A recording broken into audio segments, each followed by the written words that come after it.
ఓం నమో శ్రీ లక్ష్మీ వెంకటేశ్వరాయ శ్రీ మహాగణాధిపతయే నమః.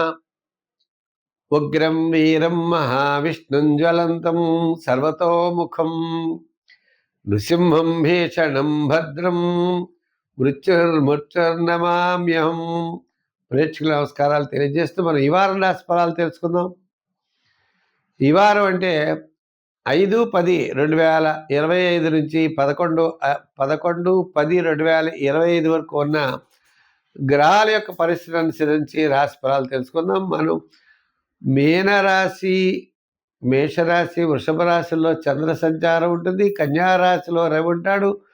కుజబుధులేమో తులారాశిలో ఉంటారు. గురుడు మిథున రాశిలోను, కేతువేమో సింహరాశిలోను, కుంభరాశిలో రాహువు, మరి మీనరాశిలో శాటర్న్, శని. ఈ విధమైనటువంటి గ్రహాల యొక్క పొజిషన్ బట్టి మన రాశులు ఎలా ఉంటాయి అనే విషయాన్ని తెలుసుకోవచ్చు. మరి మనం ఈ రోజు వార ఫలాలు ప్రారంభిద్దాం.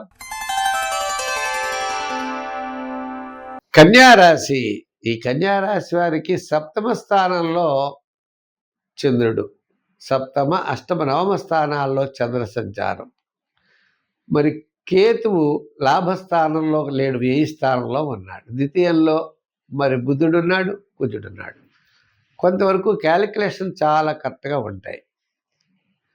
అంతే కదండి. 6వ స్థానంలో రాహువు, ఆయన యోగాన్ని ఇస్తాడు. మిగిలిన గ్రహాలన్నీ కూడా సామాన్యమైనటువంటి ఫలితాలు ఇవ్వడం ద్వారా నిదానంతో ముందుకు వెళ్ళవలసినటువంటి పరిస్థితులు అయితే ఉన్నాయి. ఈ వారం దీర్ఘకాలిక ప్రయోజనాన్ని ఇచ్చేటువంటి పనులు వేగంగా ఫాస్ట్గా జరిగే అవకాశాలు లేవు. ఏదో విధమైనటువంటి ఆటంకాలు ఎదురుతాయి. ప్రభుత్వపరమైన ఆటంకాలు అవ్వచ్చు, సోదరవర్గ సంబంధమైన ఆటంకాలు అవ్వచ్చు. అలాగే కొన్ని మనం అంటే శత్రువులు ఉంటారు కదండి, వాళ్ళు ఎవరైనా అడ్డు పెట్టచ్చు. ఈ విధంగా కొన్ని ముఖ్యమైన వ్యవహారాల్లో ఆటంకం ఎదురయ్యేటువంటి పరిస్థితులు అయితే ఈ వారం కనబడుతోంది. వారం మధ్యలో ఆరోగ్య సూత్రాలను పాటించండి. వారాంతంలో ప్రయాణాదులు ఉంటాయి. ఉద్యోగపరమైనటువంటి ఇబ్బందులు ఉంటాయి, కానీ అది పెద్దగా ఇబ్బంది అయితే కాదు.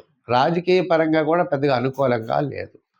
వృత్తుల పరంగా చూసుకున్నట్లయితే ఆర్థికపరమైన డెవలప్మెంట్స్, మనకి స్టార్టింగ్ ఎండింగ్ కూడా చాలా అనుకూలంగా ఉంటాయి.